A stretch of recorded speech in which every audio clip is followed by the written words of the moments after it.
परिवर्तनी एकादशी भाद्रपद माह के शुक्ल पक्ष की एकादशी तिथि को कहा जाता है। इस साल परिवर्तनी एकादशी का व्रत 14 सितंबर शनिवार को रखा जाएगा। मान्यता है कि इस दिन भगवान विष्णु की विधि विधान से पूजा करने और व्रत करने से आपको सभी पापों से मुक्ति मिलने के साथ ही मोक्ष की भी प्राप्ति होती है। परिवर्तनी एकादशी का महत्व इसलिए भी रखा जाता है क्योंकि मान्यता के अनुसार इस तिथि पर भगवान विष्णु पाताल लोक में चतुर्मास की योग निद्रा के दौरान करवट बदलते हैं, इसलिए इसे परिवर्तनी एकादशी कहते हैं। परिवर्तनी एकादशी को जल झूलनी एकादशी और पद्मा एकादशी भी कहा जाता है। पौराणिक कथाओं के अनुसार एक बार युधिष्ठिर ने भाद्रपद माह के शुक्ल पक्ष की एकादशी का नाम, देवता और पूजा विधि के बारे में पूछा। तब कृष्ण जी ने युधिष्ठिर को एक कथा सुनाई जिसे ब्रह्मा जी ने महात्मा नारद को कहा था। नारद ने ब्रह्मा जी से पूछा, विष्णु जी की आराधना के लिए मैं आपसे जानना चाहता हूँ कि भाद्रपद माह के शुक्ल पक्ष की एकादशी कौन सी होती है।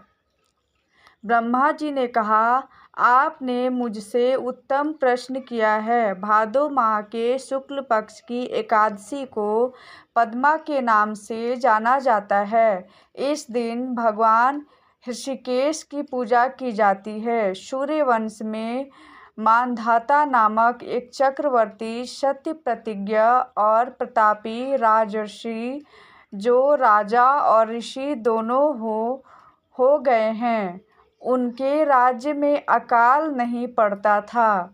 प्रजा को मानसिक चिंता भी नहीं सताती थी और व्याधियों का प्रकोप भी नहीं होता था। उनकी प्रजा निर्भय और आर्थिक रूप से धन समृद्ध थी।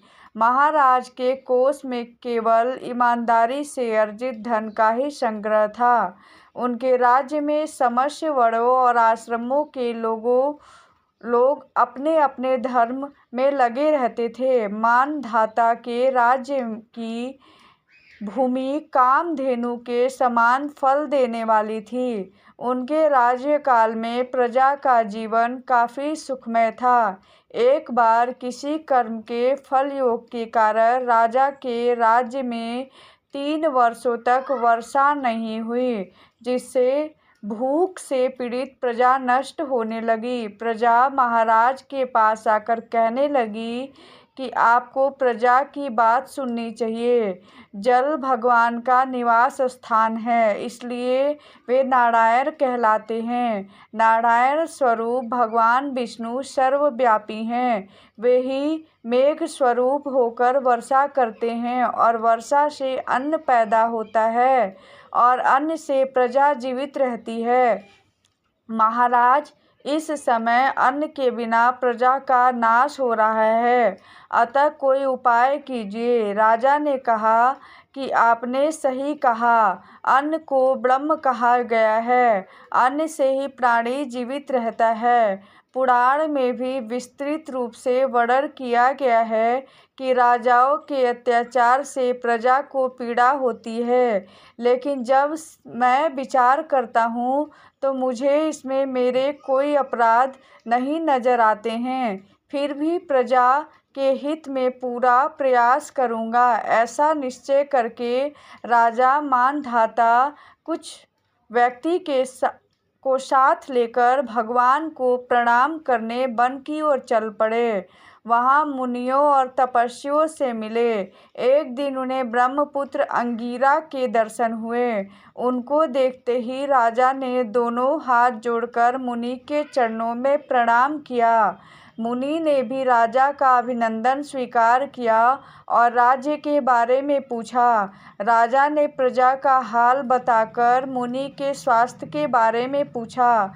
मुनि ने राजा को आसन और अर्घ दिया। मुनि ने राजा के आने का कारण पूछा तो राजा ने बताया कि मेरे राज्य में सब कुछ अच्छा चल रहा था, लेकिन किसी कारणों से वर्षा का अभाव हो गया है। इसकी वजह मुझे नहीं पता। ऋषि अंगिरा बोले, सतयुग सबसे उत्तम युग है। इसमें लोग परमात्मा के चिंतन में लगे रहते हैं। इस युग में केवल ब्राह्मण ही तपस्वी होते हैं, दूसरे लोग नहीं।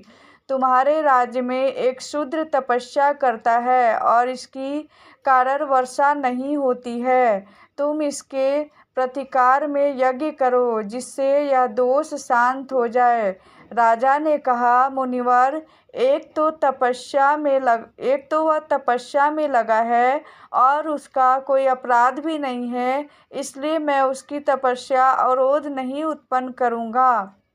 आप दोष को शांत करने वाले किसी धर्म का उपदेश कीजिए।